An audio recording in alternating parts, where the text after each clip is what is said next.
បងប្រុសកងទ័ពជើងគោគាត់ទិញនាឡិកាដៃខ្ញុំថែមជាមួយនឹងដបទឹកនេះមួយអញ្ចឹងចង់ដឹងថាធ្វើម៉េចដើម្បីទទួលបានដបទឹកចាំមើលទាំងអស់គ្នានៅtrong video អញ្ចឹងសម្រាប់នាឡិកាដៃដែលគាត់កំងនេះគឺ MS GPS តាំង Ultra បាទបងប្រុសឈ្មោះរបស់គាត់គឺបងកុសលនៅខាងបាទភ្នំកវាញបាទខេត្តពោធិ៍សាត់អញ្ចឹងគាត់បានឲ្យខ្ញុំដាក់ខ្សែប៉ារ៉ាហើយបិទ screen ដាក់ logo កងទ័ពជើងគោក៏ហើយបន្ទាប់ពីខ្ញុំបានដាក់ហើយខ្ញុំបានធ្វើការថតបង្ហាញជូនគាត់គឺគាត់ពេញចិត្តមែនទែនគាត់ថាស្រឡាញ់នាឡិកាដៃនឹងយូរហើយប៉ុន្តែចាំបើកលុយអូខេឥឡូវគាត់បើកលុយគឺកំងយកតែម្ដងហើយចំពេលដែលគាត់កំងនេះក្រុមហ៊ុនមានការបញ្ចុះតម្លៃហើយមានកាដូថែមជូនមានអាវកាតាបដបទឹកបាទគាត់ឆ្លើយត្រូវសំណួរគឺបានកាដូយកមួយណាក៏បានដែរអញ្ចឹងសម្រាប់ឈុតរបស់គាត់គឺគាត់ទទួលបានមានខ្សែបាទ2ឈុតបូកជាមួយនឹងកញ្ចក់ការពារមាន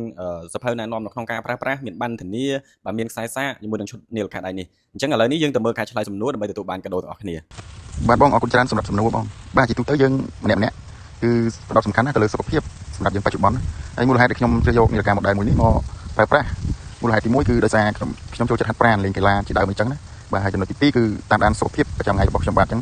ដូចជាបោះជាបាក់បេះដូងសម្ពាធឈាមជាដើមឡើងអញ្ចឹងបងអូខេអញ្ចឹងការឆ្លើយសំណួរគឺអត់ពិបាកទេងាយៗនៅក្នុងការប្រើប្រាស់ទូទៅឬក៏ជាគោលបំណងរបស់យើងអញ្ចឹងបងប្រុសគាត់ទទួលបាន10ទឹកអញ្ចឹងបើសិនជាបងចង់បាននាឡិកាដៃដែលមានគុណភាពមានការធានាយកទៅប្រើប្រាស់បាទជារបស់ក្រុមហ៊ុនត្រឹមត្រូវស្របច្បាប់បងប្អូនទាំងគ្នាកំងតាមរយៈ page Men Store Cambodia ឬក៏អញ្ជើញមកដល់ទីតាំងហាង Men Store Cambodia ផ្ទាល់បានហើយសូមបញ្ជាក់ជូនគឺការផ្ដល់ជូននេះគឺត្រឹមថ្ងៃទី3ខែមិថុនាឆ្នាំ2026នេះទេគឺផុតកំណត់ដែរណាបងអញ្ចឹងបងអ្នកចាប់អារម្មណ៍កុំឲ្យឱកាសដល់នេះរំលងផុតទៅសោះបាទអរគុណ